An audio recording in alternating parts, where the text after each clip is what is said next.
नमस्कार विद्यार्थी मित्रांनो, आज आपल्याला डेथ ऑफ पार्टनरचा चॅप्टर घ्यायचा आहे. डेथ ऑफ पार्टनर पाठीमागचा चॅप्टर आपण पाहिला होता की रिटायरमेंट ऑफ पार्टनर. ज्यावेळेस बिझनेसमधून एखादा पार्टनर बाहेर पडतो त्याला आपण रिटायरमेंट ऑफ पार्टनर म्हणतो, आणि ज्यावेळेस एखादा पार्टनर बिझनेसमधून कायमस्वरूपी बाहेर जातो त्याला डेथ ऑफ पार्टनर असं म्हटलं जातं. डेथ म्हणजे काय? डेथ म्हणजे मरण. या ठिकाणी तुकाराम महाराजांचे गाभण देखील आहे. तुका म्हणे एक मरणची सरी, उत्तम चेवरे कीर्ती मागे. ज्याची पाठीमागे काहीतरी कीर्ती उरते आणि तो माणूस जर मेला तर मग त्याचं कर्तृत्व आपण सिद्ध करतो. तसं या आपल्याला अकाउंटमध्ये काय करायचंय की त्याचं आपल्याला अकाउंट तयार करायचंय.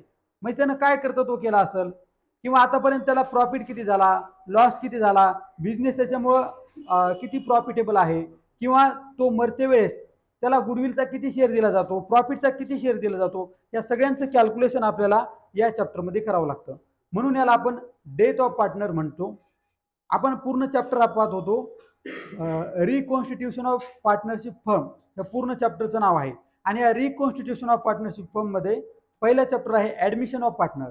ज्यावेळेस एखादा पार्टनर ऍडमिट होतो त्याला आपण ऍडमिशन ऑफ पार्टनर म्हणतो. ज्यावेळेस एखादा पार्टनर रिटायर होतो त्याला आपण रिटायरमेंट ऑफ पार्टनर म्हणतो. आणि ज्यावेळेस एखादा पार्टनर कायमस्वरूपी निघून जातो त्याला कंपल्सरी रिटायरमेंट किंवा डेथ ऑफ पार्टनर्स असं म्हटलं जातं. म्हणजे त्या पार्टनरची डेथ झाली, तो मरण पावला, आणि मरण पावल्यानंतर त्याचं अकाउंट तयार केलं जातं. मला सांगा, आता मरण हे कुणाला विचारून येतं का मे आय कम इन म्हणून? नाही. कधी येऊ शकतं, कोणत्या वेळेला येऊ शकतं.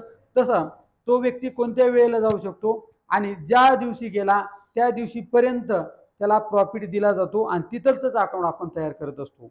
आलं लक्षात? म्हणजे वर्षाच्या शेवटी जात नाही तो, शेवटी जाऊ शकतो, मध्ये जाऊ शकतो, किंवा सुरुवातीला जाऊ शकतो. ज्या दिवशी गेला त्या दिवशीपर्यंत अकाउंट तयार केलं जातं. मग तिथं वर्ष संपलेलं नाही. वर्ष ज्या वेळेस संपतं आपण त्यावेळेस फायनल अकाउंट तयार करतो, पण आपण फायनल अकाउंट देखील तयार केलं नसतं. म्हणून त्याला आपण इस्टिमेटेड प्रॉफिट काढून देतो. म्हणजे अंदाजित प्रॉफिट काढतो, एक अंदाज लावतो की इतकं प्रॉफिट आपल्याला होईल या वर्षी, आणि तितका प्रॉफिट त्याला दिला जातो. अशा प्रकारे हा चॅप्टर आहे. पेन कुठे पेन कुठे गेला? एक मिनिट.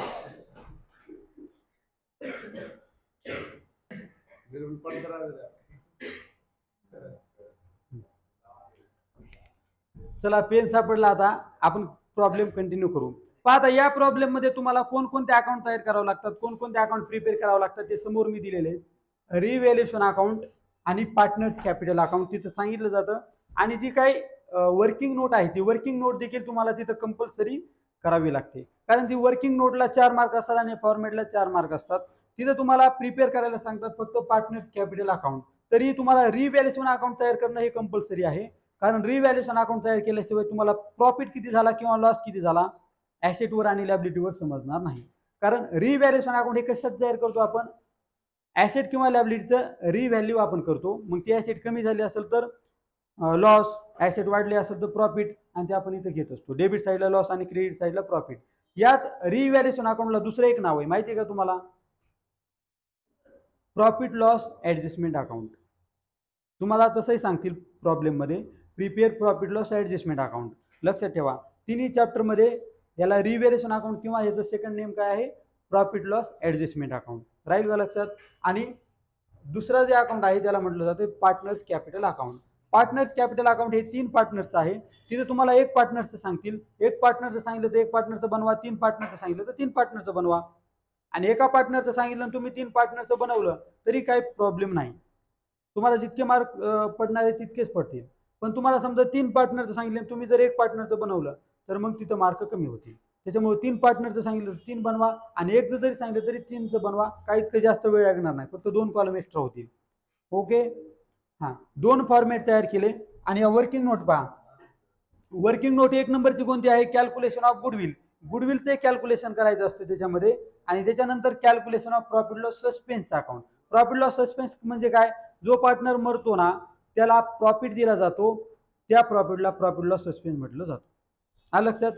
त्याचं जे बॅलन्स आहे ते प्रॉफिट लॉस सस्पेन्सला टाकलं जातं. म्हणजे तात्पुरतं अकाउंट तयार केलं जातं. आपण कारण फायनल अकाउंट तयार करत नाही, आपण प्रॉफिट लॉस अकाउंट तयार करत नाही. म्हणून एक तात्पुरता अकाउंट म्हणून प्रॉफिट लॉस सस्पेन्स अकाउंट तयार करतो आणि ते बॅलन्स त्याला टाकलं जातं प्रॉफिट लॉस सस्पेन्सला. मग वर्षाच्या शेवटी प्रॉफिट लॉस सस्पेन्सचं अकाउंटचं बॅलन्स प्रॉफिट लॉस अकाउंटला घेतलं जातं. आपलं मेन जे फायनल अकाउंट आहे ना पहिला चॅप्टर, त्याच्यामध्ये जे प्रॉफिट लॉस अकाउंट आहे त्याच्यामध्ये घेतलं जातं. समजलं का? अशा प्रकारे ही ट्रीटमेंट असते. आता त्याच्यामध्ये तुम्हाला जर क्वेश्चन पाहायचा झाला तर इथं समोर तुमच्या मी क्वेश्चन दाखवतो. अशा प्रकारे क्वेश्चन असतो पहा. Prem Verma Sharma were partner sharing profits and losses in the ratio 2:1:1 2:1:1 हा त्यांचा प्रॉफिट दिलेला आहे. हा प्रॉफिट महत्वाचा असतो रेशिओ त्यांचा. ठीक आहे. मग या प्रॉफिटच्या याने आपल्याला काय करावं लागतो, ज्यांचा काय प्रॉफिट असेल तर प्रॉफिट डिस्ट्रीब्यूट करतो, लॉस असेल तर लॉस डिस्ट्रीब्यूट करत असतो. ठीक आहे. आता लॅबिलिटी साईडला पूर्ण लॅबिलिटीज असतात आणि ऍसेट साईडला पूर्ण ऍसेट असतात. जर आपण बॅलन्स शीट तयार केलं असतं तर आपण काय केलं असतं, लॅबिलिटी पूर्ण लॅबिलिटी साईडला ट्रान्सफर केल्या असतात आणि ऍसेट ह्या पूर्ण ऍसेट साईडला ट्रान्सफर केल्या असत्या. पण इथं आपण बॅलन्स शीट तयार केलंय का? नाही केलं. मग आता मला सांगा लॅबिलिटी कुठे ट्रान्सफर करणार? कुठे ट्रान्सफर करणार नाही ना, जागाच नाही ट्रान्सफर करण्यासाठी. ऍसेट कुठे ट्रान्सफर करणार? करणार नाही, कारण जागाच नाही, कारण बॅलन्स शीट आपण बनवलं नाही. जर बनवलं असतं तर केलं असतं आपण तयार, तिथे ट्रान्सफर केलं असतं. ओके. आता इथं कॅपिटल अकाउंट कुठे ट्रान्सफर करणार आपण? कॅपिटल अकाउंटचं बॅलन्स कॅपिटल अकाउंटचे बॅलन्स कॅपिटल अकाउंटला ट्रान्सफर करतात, कारण ज्याचं नाव आहे त्याच्या अकाउंटला आपण बॅलन्स ट्रान्सफर करतो. पार्टनर्स कॅपिटलचं हे बॅलन्स आहे तिघांचं, त्यांच्या कोणत्या साईडला ट्रान्सफर होईल? डेबिट का क्रेडिट? क्रेडिट साईडला ट्रान्सफर होत असतं. आणि जनरल रिझर्व्ह कुठे ट्रान्सफर होईल? पार्टनर्स कॅपिटलच्या क्रेडिट साईडलाच ट्रान्सफर होईल. ठीक आहे. आणि त्याच्यानंतर या ऍडजस्टमेंट दिलेल्या असतात. अगोदर फक्त या इथलचे 2 इफेक्ट होणार आहेत, बाकी इथलचा इफेक्ट होत नाही. नंतर डायरेक्ट आपण ऍडजस्टमेंट पाहू. इथे ऍडजस्टमेंटला देखील टिक मार्क करण्याची गरज नाही, कारण की तुम्ही बॅलन्स शीट बनवणारच नाही. तर ऍडजस्टमेंटला उगाच टिक मार्क करून वेळ घालवण्यात काही अर्थ नाही. ठीक आहे. अगोदर आपण काय करू, पार्टनर्स कॅपिटलचं बॅलन्स पार्टनर्स कॅपिटलच्या क्रेडिट साईडला ट्रान्सफर करून घेऊ.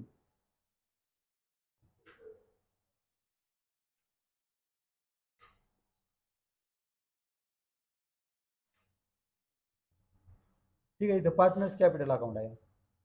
हे पार्टनर्स कॅपिटलच्या क्रेडिट साईडला लिहा 1 नंबरला बाय बॅलन्स ब्रॉट डाऊन.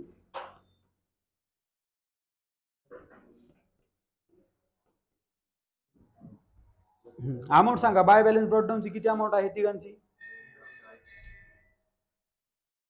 2,40,000 पहिल्याची, 2,40,000. वर्माची किती आहे? 2 लाख.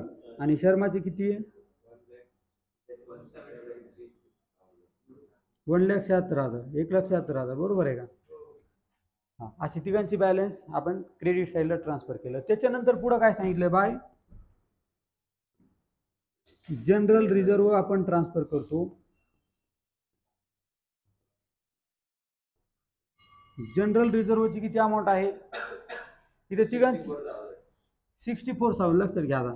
इथं जनरल रिझर्व्ह तुम्हाला 64,000 दिलाय आणि त्यांचा रेशो काय दिलाय? 2:1:1. या तिघांची टोटल जर केली तर किती होणार आहे? 4 होते. म्हणजे याला डिवाइड कितीने करावं लागेल? 4 ने डिवाइड करावं लागेल. बरोबर आहे का? 4 1 जा 4, 4 1 जा 4. इथं किती शिल्लक राहिले? 4 6 मधले 2, 4 पंचे 20, 4 सख्ख 24 होतात. ठीक आहे. आणि 3 झिरोला 3 झिरो, 1 2 3 झिरो. किती अमाऊंट आली इथं? 16,000. आता काय करणार? 16,000 इंटू किती करणार? 2. पहिल्याचा भाग मिळेल. किती मिळेल राहतील? होतील इथं 32,000. दुसऱ्याला 16,000 इंटू 1 जर केलं तर तितकाच भाग येतो. आणि परत तिसऱ्यासाठी सेम प्रोसेस, 16,000 इंटू 1 किती येणार? 16,000च येणार. समजलं का? म्हणजे 16,000 16,000 हे 32,000 आणि 32 32 आणि 32 64,000. अशा प्रकारे 64,000चं डिस्ट्रीब्युशन आपण करणार. इथं पहिल्याच्या कॉलममध्ये 32,000, दुसऱ्या कॉलममध्ये 16,000 आणि तिसऱ्या कॉलममध्ये 16. समजलं का कशा प्रकारे आपण जनरल रिझर्व्ह ट्रान्सफर केला?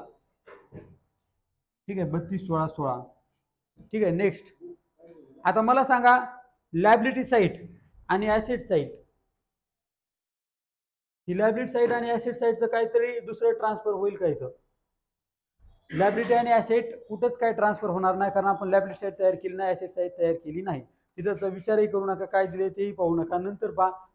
फक्त इथं काय काय लक्षात ठेवायचं, पार्टनर्स कॅपिटलचं बॅलन्स कॅपिटल अकाउंटच्या क्रेडिट साईडला, जनरल रिझर्वचं बॅलन्स क्रेडिट साईडला पार्टनर्स कॅपिटलच्या. आणि इथं कधी एखाद्या वेळेस इथे ॲसेट साईडला तुम्हाला प्रॉफिट लॉस अकाउंट दिलं जाईल, प्रॉफिट लॉस अकाउंट. त्यावेळेस कालच्या प्रॉब्लेममध्ये आलं होतं एक्झाममध्ये, इथं प्रॉफिट लॉस आला होता का नाही, हा प्रॉफिट लॉस पार्टनर्स कॅपिटलच्या डेबिट साईडला घेतात. कारण बघा ना, लायबिलिटी साईडचं बॅलन्स कोणत्या साईडला घेतो आपण, क्रेडिट साईडला. मग डेबिट साईडचं बॅलन्स कोणत्या साईडला घ्यावं लागेल, डेबिटला. हे क्रेडिटला आणि हे डेबिट साईडला. आता ऍडजस्टमेंट पहा. प्रेम died on 30 June 2099. Following adjustment were made on the average profit of the last 2 years. इथं काय सांगितलंय, प्रेम नावाचा व्यक्ती डायड होतो 30 जून 2019ला, आणि फॉलोइंग ऍडजस्टमेंट बनतात, आणि त्याला ॲव्हरेज प्रॉफिट किती द्यायचा, त्याला किती प्रॉफिट द्यायचा लास्ट 2 इयर्स. ॲव्हरेज प्रॉफिट कसा पकडायचा आहे, 2 इयर्सचा पकडायचा. ठीक आहे. आणि त्याच्यानुसार त्याला किती शेअर जाईल, काय शेअर जाईल तो द्यायचा. बरोबर आहे, ते आपण कॅल्क्युलेशन नंतर करू. त्याच्यानंतर पुढं काय सांगितलंय पहा, Prem shares in the goodwill of the firm be given to him. Prem नावाच्या व्यक्तीला गुडविलचा देखील शेअर द्या. आता गुडविलचा शेअर काय दिला जातो, गुडविल म्हणजे नावलौकिक, गुडविल म्हणजे बिझनेसची ख्याती, बिझनेसचं नाव किती मोठं झालं, ते कुणामुळं मोठं झालं, त्याला म्हटलं जातं गुडविल. मग आता त्याच्यामध्ये प्रेम नावाचा व्यक्ती देखील होता, बिझनेसचं नाव मोठं करण्यासाठी, गुडविल मोठी करण्यासाठी. मग त्या गुडविलचा काहीतरी भाग म्हणून त्याला दिला पाहिजे. मग किती द्यायचा, काय द्यायचा, इथं पुढं सांगितलंय, goodwill goodwill will be value at 3 times. आता हा शब्द महत्वाचा असतो, 3 times of average profit of last 4 years. काय सांगतात इथं, गुडविल कशी द्यायची त्याला, 3 times कशाच्या, ॲव्हरेज प्रॉफिटच्या, 4 वर्षाच्या ॲव्हरेज प्रॉफिटच्या 3 times.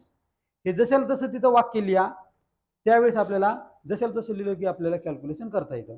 ठीक आहे. 4 वर्षाचा प्रॉफिट दिला, आपण कॅल्क्युलेशन करताना आपण परत पाहतोय. त्याच्यानंतर जे जे अगोदर सोपं आहे ना ते करून घ्या, की गुडविलची कॅल्क्युलेशन आणि हे प्रॉफिट लॉसचं कॅल्क्युलेशन शेवटी करा शक्यतो, कारण सोपं आधी करा. आता मला सांगा, premises be value 2,80,000 and RDD ₹8,000 be create on debtors. अगोदर एकाचाच विचार करा, प्रीमाइसेसची व्हॅल्यू किती झाली, 2,80,000. अगोदर किती होती, प्रीमाइसेसची व्हॅल्यू 2,40,000 होती, आता किती झाली, 2,80,000 झाली. वाढली का कमी झाली, वाढली. कितीने वाढली, 40,000ने. आणि आरडीडी क्रिएट करायची 8,000. डायरेक्ट आरडीडीचा इफेक्ट डेबिटला आपण करू शकतो, इथं नाहीये. ठीक आहे.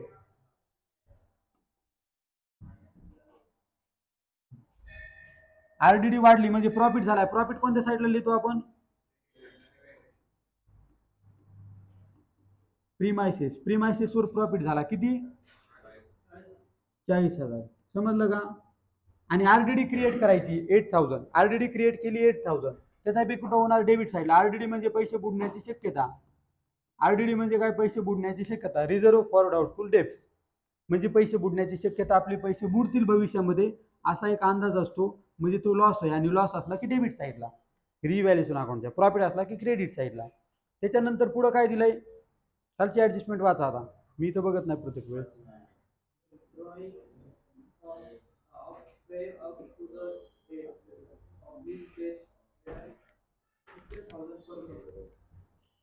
Drawings of Prem up to the date of his death were ₹15,000 per month. प्रत्येक महिन्याला प्रेम नावाचा व्यक्ती काय करतो, 15,000 रुपये उचलतो. प्रत्येक महिन्याला किती रुपये उचलतो तो, 15,000 उचलतो. आणि त्याची डेट किती आहे, तो किती तारखेला मेलेला आहे, 30 जून 2019ला. म्हणजे किती दिवस जगला तो, कोणत्या तारखेपासून मोजतात माहिती आहे का तुम्हाला, 1 एप्रिल पासून. मग 1 एप्रिल पासून मोजा, एप्रिल पूर्ण महिना, एप्रिल मे जून 3 महिने कंप्लीट झाले. जून पर्यंत मोजायचे, कारण 30 जून आहे. 1 जून असला जून महिना घेतला नसता, पण 30 जून असल्यामुळे जून महिना देखील घ्यायचा. म्हणजे 3 महिने तो जगलाय. मला सांगा, एका महिन्याला तो 15,000 रुपये उचलतो, तर 3 महिन्याला किती रुपये उचलले असतील त्याने, 15 तरी 45,000 रुपये उचलले. म्हणून काय करायचं, त्याच्या डेबिट साईडला टू ड्रॉइंग्स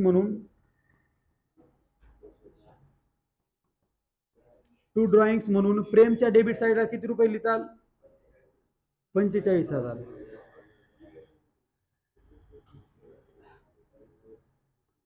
हा, वर्मा आणि शर्माच्या कॉलम मध्ये लिहिताल का? नाही का?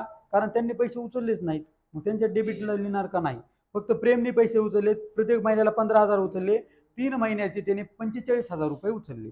समजलं का इथपर्यंत? आता पुढं काय सांगितलंय बघा. आता त्याचा सेकंड इफेक्ट कुठं करणार? कॅशमध्ये झाला असता, पण आपण कॅश अकाउंट बनवलं नाही, बॅलन्स शीट बनवलं नाही, त्याच्यामुळे तिथे इफेक्ट झाला म्हणून सोडून द्या. त्याच्यानंतर सेकंड पुढं काय सांगितलंय? 5वी adjustment, interest on capital is allowed 10% per annum and charge drawing 4,000. आता इथं इंटरेस्ट, कॅपिटलवर इंटरेस्ट द्यायचा आणि ड्रॉइंगवर इंटरेस्ट चार्ज करायचा. ड्रॉइंग त्यानं केली का नाही? तर 45,000 त्यानं पैसे बिझनेसमधून काढले, बिझनेसमधून पैसे त्याने उचलले. मग आता मला सांगा, बिझनेसमधून जर त्याने पैसे उचलले असतील तर बिझनेस त्याच्याकडून पैसे घेणार का त्याला देणार? त्याच्याकडून घेणार ना. त्याला जर चार्ज लावला इंटरेस्टचा ड्रॉइंगवर, मग त्याचा लॉस आहे का प्रॉफिट आहे? त्याचा वैयक्तिक लॉस आहे, म्हणून त्याच्या डेबिट साईडला एंट्री येणार. बिझनेसचा प्रॉफिट आहे तो, पण त्याचा लॉस आहे म्हणून त्याच्या डेबिटला इफेक्ट होणार. इथला टू इंटरेस्ट ऑन ड्रॉइंग. त्याचा जर वैयक्तिक लॉस होत असेल तर डेबिट साईडला, आणि त्याचा प्रॉफिट होत असेल तर त्याच्या क्रेडिट साईडला इफेक्ट होत असतो. समजलं का? इथला टू इंटरेस्ट ऑन ड्रॉइंग.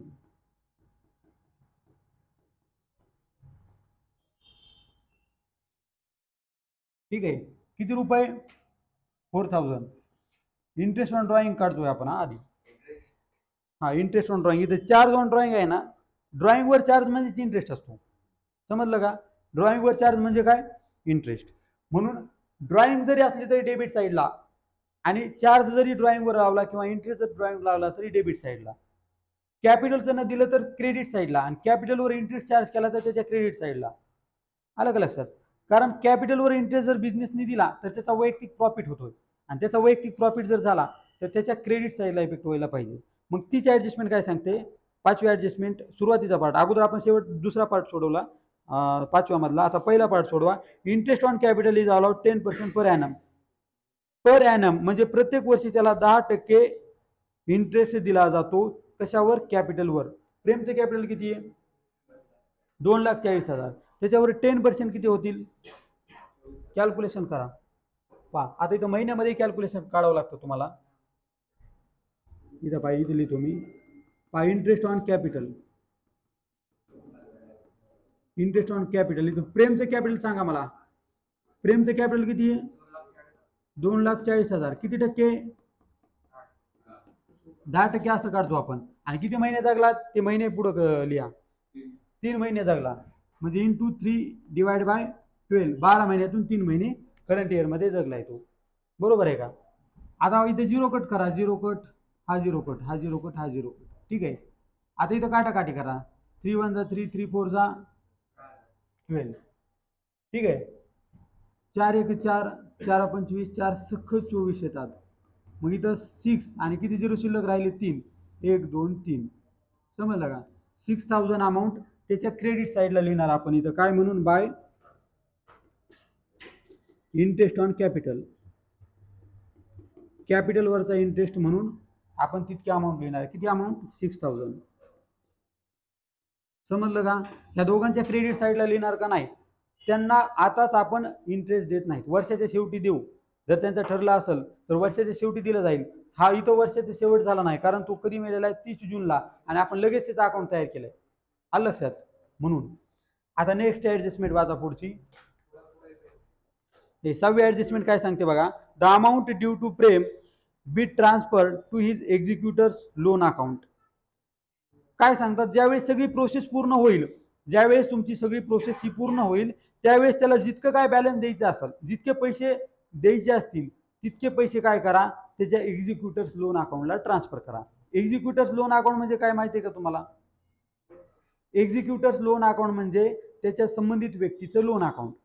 कारण तो व्यक्ती गेलाय, तो व्यक्ती मेलाय, त्याचं आपण अकाउंट तयार करू शकतो का? आता त्याचं नाव लिहू शकतो का? त्याच्या नावाने ट्रान्झॅक्शन करू शकतो का? तो नाव व्यक्तीच नाहीये तर त्याच्या नावाने ट्रान्झॅक्शन होईल का? नाही. मग त्याच्या एक्झिक्युटरच्या नावाने होते, त्याच्या नॉमिनीच्या नावाने होते, किंवा त्याच्या रिप्रेझेंटेटिव्ह जो कोण असेल त्याच्या नावाने काय होत असते? ट्रान्झॅक्शन होते. म्हणून आपण इथं त्याचं नाव लिहित नाही, म्हणून त्याचं एक्झिक्युटर लोन अकाउंटला बॅलन्स ट्रान्सफर करतो. आणि अगोदरच्या चॅप्टरमध्ये आपण काय करत होतो? त्याची जी काही बॅलन्स फिगर असेल ते आपण काय लिहित होतो तिथं? टू प्रेमचं लोन अकाउंट. प्रेमचं लोन अकाउंट तयार करत होतो. पण इथं तो रिटायर नाही झाला तर इथं तो बाहेर कायमस्वरूपी रिटायर झाला, म्हणजे तो मेलेला आहे. आणि मेलेल्या माणसाचं नाव लिहित नाहीत, हे तुम्हाला माहिती पाहिजे. म्हणून प्रेम एक्झिक्युटर लोन अकाउंटला त्याचं बॅलन्स जे काही शिल्लक असेल ते ट्रान्सफर करायचे सगळ्यात शेवटी, आताच नाही ते. आता जी आपल्या ऍडजस्टमेंट राहिली होती कोणती राहिली होती? गुडविल आणि प्रॉफिट लॉस सस्पेन्सची. आता आपण गुडविलसाठी काय केलेलं आहे? लिहून ठेवलंय. ठीक आहे, कॅल्क्युलेशन मध्ये कॅल्क्युलेशन ऑफ गुडविल काय सांगितलंय? आता पहा, जे स्टेटमेंट दिलंय ना ते स्टेटमेंट मी तुम्हाला इथं लिहून देतो. गुडविल कशी काढायची? GW इज इक्वल टू, म्हणजे goodwill is equal to 2 times आहे का?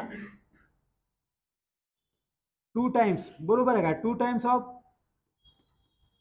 Average profit. 3 टाइम्स आहे का? 3 टाइम्स असेल तर 3 ला 2 असेल 3 टाइम्स ऑफ ॲव्हरेज प्रॉफिट.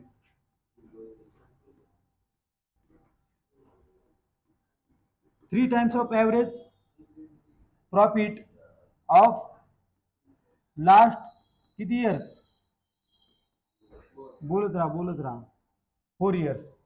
जसं स्टेटमेंट आहे तसं स्टेटमेंट मी इथे लिहिलं. स्टेटमेंटमध्ये काहीतरी चेंज केलेलं आहे का? तुम्ही लिहून घ्या. आता इथं काय करायचं? 3 टाइम्सच्या ठिकाणी 3 ठेवा, इथं ऑफच्या ठिकाणी इंटू ठेवा.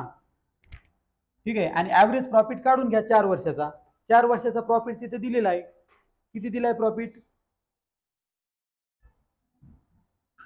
हे का पहिल्या वर्ष सांगा?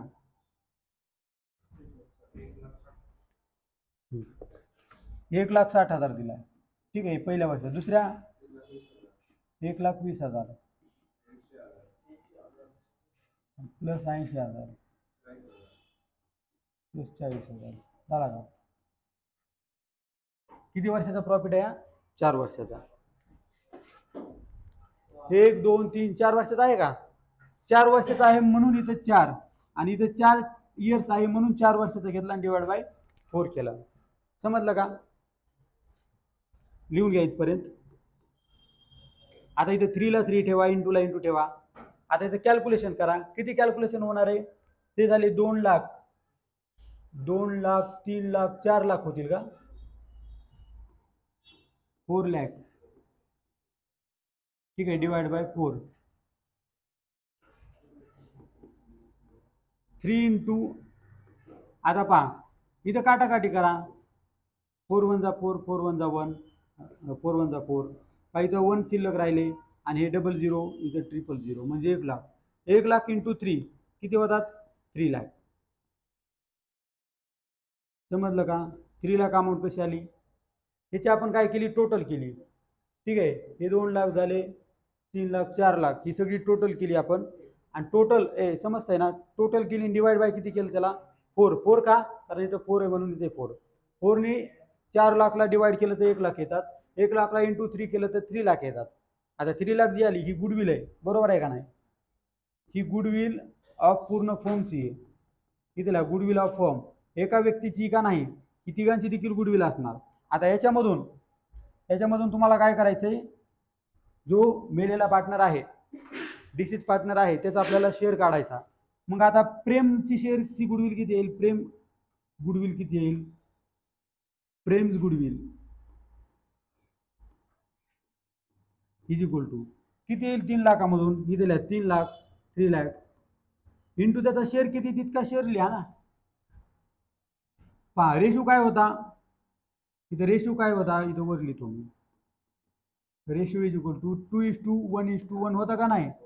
हा दिलेला होता, आपल्याला दिलेला आहे. आणि प्रेम किती नंबरचा आहे? 1 नंबरचा आहे, म्हणजे याला असं सर्कल करा 2. मग इथंही 2 लिहा, आणि खाली किती लिहिणार? तिघांची टोटल 4. इथं देखील काटाकाटी करता येते. 2 1 जा 2, 2 2 जा 4. ठीक आहे, आता डिवाइड बाय 2 आले म्हणजे निम्मी येणार ना डायरेक्ट, बरोबर आहे का? म्हणजे किती रुपये येणार इथं? 1,50,000. ठीक आहे, 3 लाखाचे निम्मे किती? 1.5 लाख.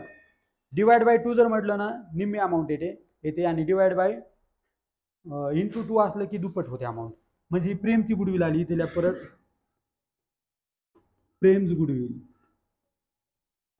समजलं का कॅल्क्युलेशन कसं केलं ते? निर्मल समजलं का? आता ही जी प्रेमची गुडविल आहे त्याच्या कोणत्या साईडला लिहिणार?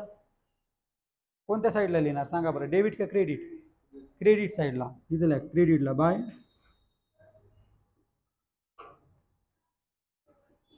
Goodwill account 1,00,000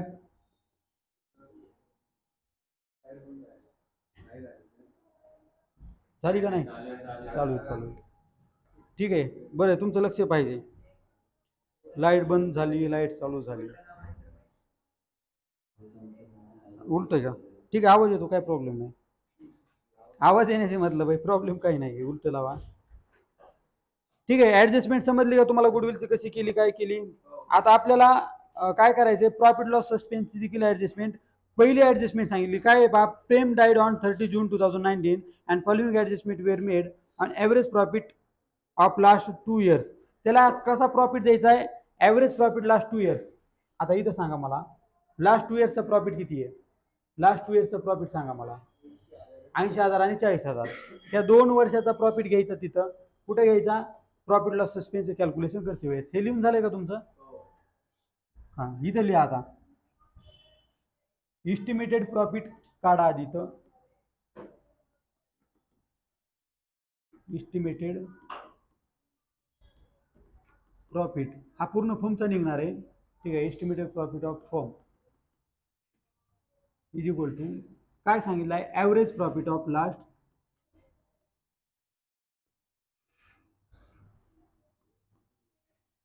average profit of last 2 इयर्सच आहे ना. मग लास्ट 2 इयर्सचा किती प्रॉफिट दिलाय तिथं पहा. इथं 4 वर्षाचा प्रॉफिट आहे. 4 पैकी फक्त 2 घ्यायचा आहे, 80,000 आणि 40,000. 80 आणि 40ची करा टोटल. इथे लिहा 80,000 प्लस 40,000. ओके, डिवाइड किती करणार याला? डिवाइड किती करणार? 2 काय करणार? कारण 2 वर्षाचाच आहे ना, म्हणून 2 करणार.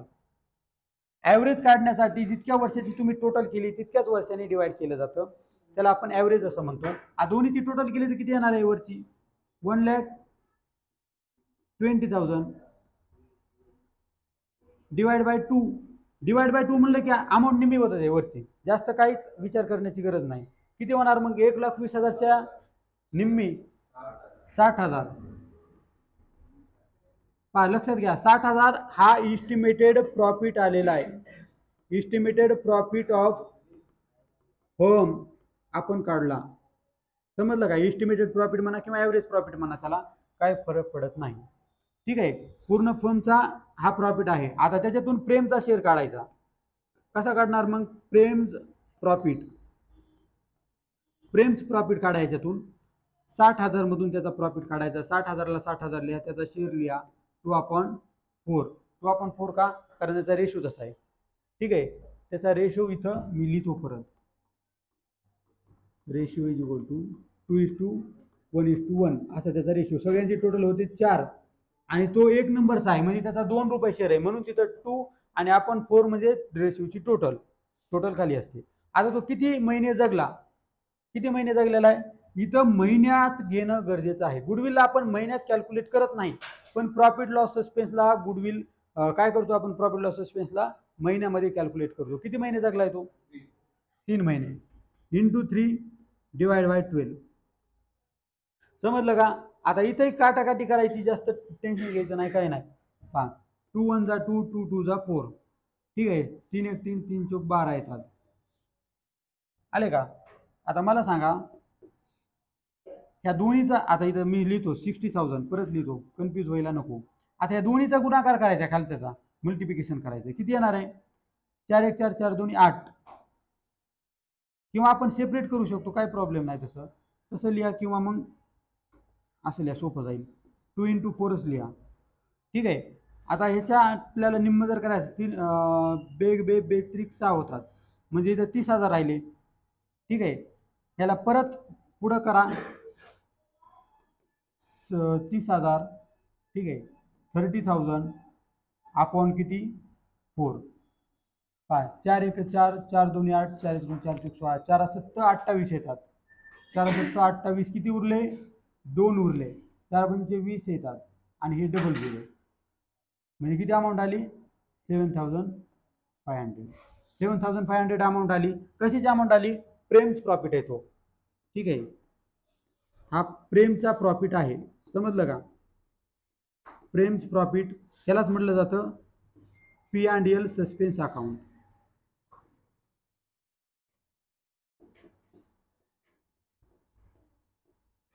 P&L suspense account 7500.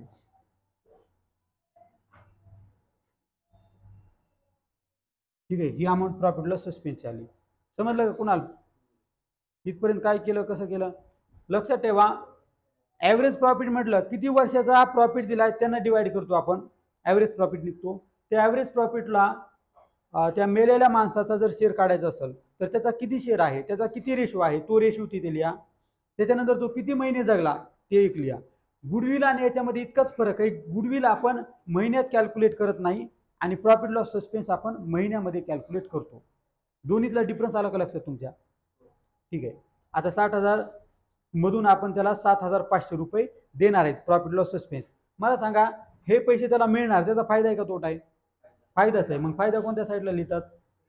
क्रेडिट साईडला. म्हणून प्रॉफिट लॉस सस्पेन्स कुठं लिहिणार? इथं क्रेडिट साईडला. इथं लिहा P&L सस्पेन्स अकाउंट.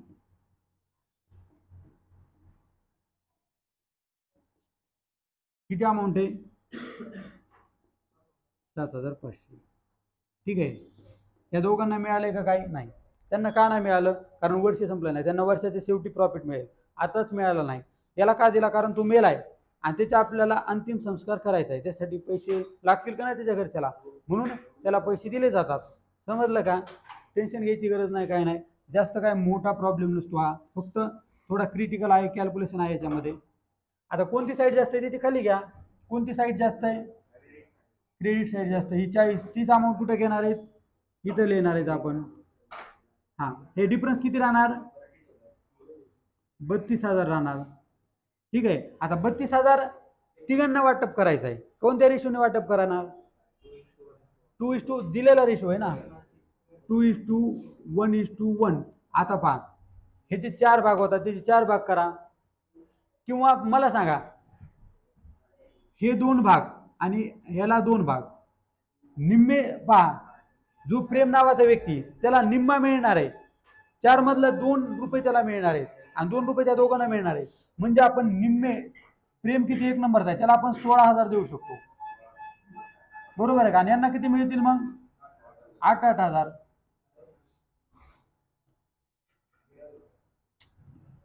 16,000, इथे 8,000 आणि 8,000. समजलं का? हे प्रेमला मिळतील, हे वर्माला मिळतील आणि हे शर्माला मिळतील. ठीक आहे, आणि इथं वर काय नाव येईल? To profit transfer to capital account. Capital account या तिघांच्या कॅपिटलला ट्रान्सफर करायचं. आलं लक्षात? आता मला सांगा, पार्टनर्स, हा, रिव्हॅल्युएशन अकाउंटच्या डेबिट साईडला इतकी अमाऊंट आली आणि इथं पार्टनर्सचे नाव आले, मग पार्टनर्सच्या कोणत्या साईडला इफेक्ट होईल? क्रेडिटला. आणि नाव काय येईल? Bye revaluation account.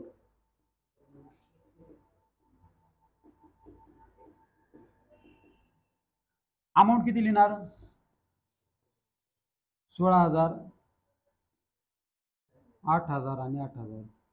हे कॅल्क्युलेशन समजलं का तुम्हाला? तोंडी केलंय कॅल्क्युलेशन 32,000चं. समजलं नसलं तर परत सांगतो, काय अडचण नाही तशी. सांगायचं का परत? कुणाल नको तर नको, राहू द्या. समजलंय तुम्हाला? हुशार झाला दादा तुम्ही.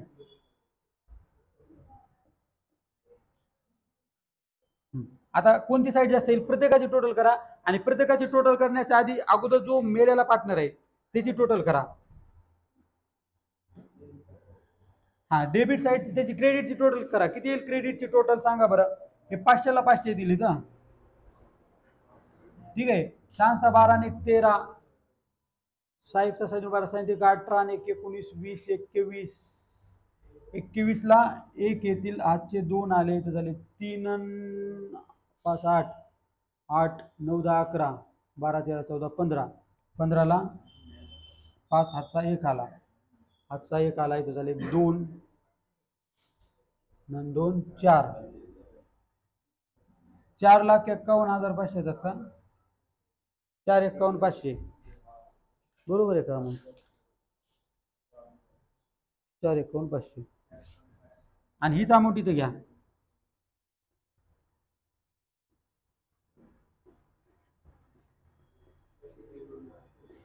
4,51,500 मधनं 49,000 मायनस करा, किती राहतील? 4,02,500 राहतील. दोन येईल. ठीक आहे. आता हे 4,02,500 जे राहिले, 4,02,500 राहिले, याला काय नाव देणार तुम्ही? To Prem executor loan account,